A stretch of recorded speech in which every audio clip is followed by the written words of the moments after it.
Currency traders probably know that you have a choice between the spot market and the futures market, and there's always an argument between traders who love each. Our guest today is Boris Schlossberg to talk about that. So Boris, I know you come from the spot market. What's your different choice in terms of spot versus futures? Well, I think futures is a very good product, but I think it's just simply not very accessible to the retail trader. And the main reason is this. Futures are basically traded in larger sizes, in the 100,000 unit standard lots. There is a product that trades in smaller sizes at around 10,000 unit lots, but it's just not liquid enough and therefore not really as competitive as the spot product. Spot product is just much more flexible. Spot brokers, for example, offer sizes as little as 1,000 units to as large as 100,000 units.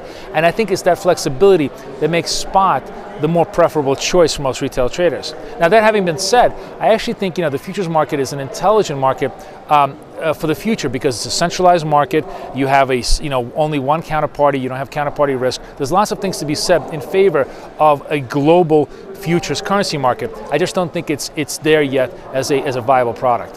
What about the argument for traders that may have been more valid a few years ago instead of now, but that the broker in the spot market is taking the other side of your trade and therefore inherently their risks are not aligned with yours? I think that's true to some extent because certainly, of course, it's a dealer market. And this is true, by the way, not just on the retail side, but on the institutional side because the FX market is all the way through an OTC market, which means it's a dealer-driven market.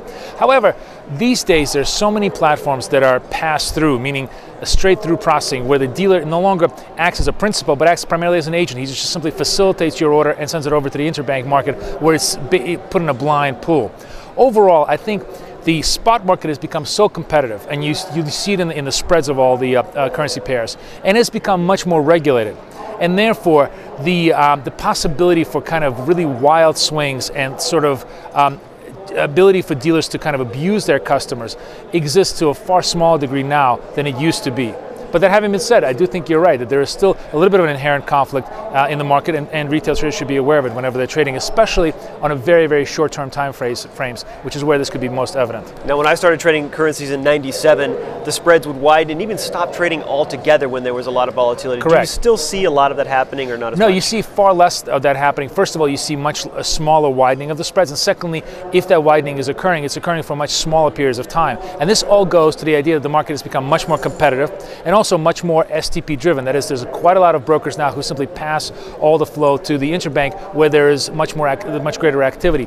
Also, the other thing about the FX market from the institutional side is it's also become much more liquid. You now have hedge funds, HFT shops, lots of other participants aside from just mere interbanks who are willing to make markets in FX and therefore create a lot more liquidity pools and better pricing for everybody.